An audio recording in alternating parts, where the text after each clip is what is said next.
Eu queria primeiro falar sobre essa questão das crianças, né, que o Daniel trouxe a partir da pergunta, né, das crianças desenharem suásticas, né, nas mesas, ou enfim, o Fernando Castro, que é da nossa rede, professor da Universidade Federal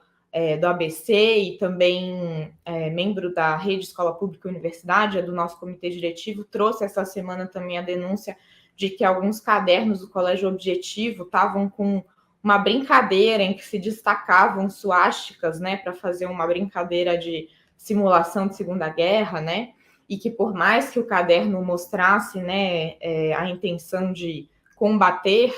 esse nazismo, é um absurdo, né, que as crianças possam ficar destacando rodinhas com esse símbolo por aí. E aí eu queria trazer luz a essa questão, que não é trazendo uma discussão em cima de um debate pós um ataque, pós, né, um choque que tocou a sociedade brasileira como um todo, que a gente vai resolver, né? A gente ouvi que vocês estavam falando antes de eu chegar aqui sobre o novo ensino médio, né? E aí se é uma das questões. A gente precisa olhar para a história, a gente precisa aprender de novo e falar de novo, né, de forma transversal, não só na disciplina de história, sobre o histórico que tocou a população mundial, né, sobre o que é nazismo, como isso é um extremismo de direita, sim, e aí eu vou falar um pouco sobre isso também, e como a gente precisa ter responsabilidade sobre a nossa sociedade, sobre a história, sobre as ações que a gente faz, os símbolos que a gente usa. A gente tem visto cada vez mais uma precarização da educação, não só em termos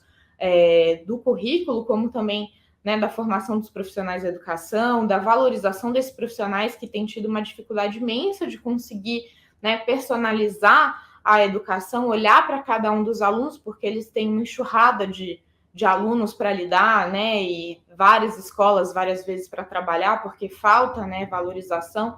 para o trabalho deles, e a gente não consegue dar uma atenção para esses temas que são tão importantes, para além de, claro, a gente ter agora uma reforma do ensino médio que reduz o tempo de estudar história, reduz o tempo de estudar outros temas importantes e simplesmente excluiu filosofia, sociologia da nossa grade curricular, o que é gravíssimo, especialmente diante de um momento em que, não só no Brasil como no mundo, a gente tem visto uma crise global, e em tempos de crise, muitos extremismos entram em jogo, especialmente esses extremismos de direita que a gente tem visto pipocar não só no Brasil, como no mundo, e aí eu falo da perspectiva de quem também estuda relações internacionais, e que a gente tem visto essa crise a nível global e trazendo essa questão. Então, eu até fiz um post essa semana falando sobre isso, né? A gente, no nosso relatório, né, que o Daniel já mencionou e o Daniel liderou e entregou lá para o governo de transição, a gente discutiu sobre como a gente iria chamar esse tipo de ataque às escolas, né? E a gente usava bastante o termo radicalização,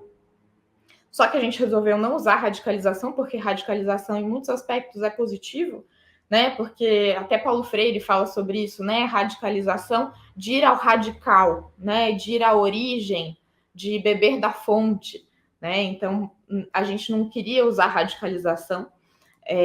Aí a gente começou a pesquisar conceitos mais além, né? Tem outras especialistas que formularam um relatório que também trouxeram, né, seu conhecimento ao redor do tema, e a gente resolveu chamar de extremismo de direita, que é um termo, inclusive, utilizado pela ONU, a Organização das Nações Unidas, sobre o tema.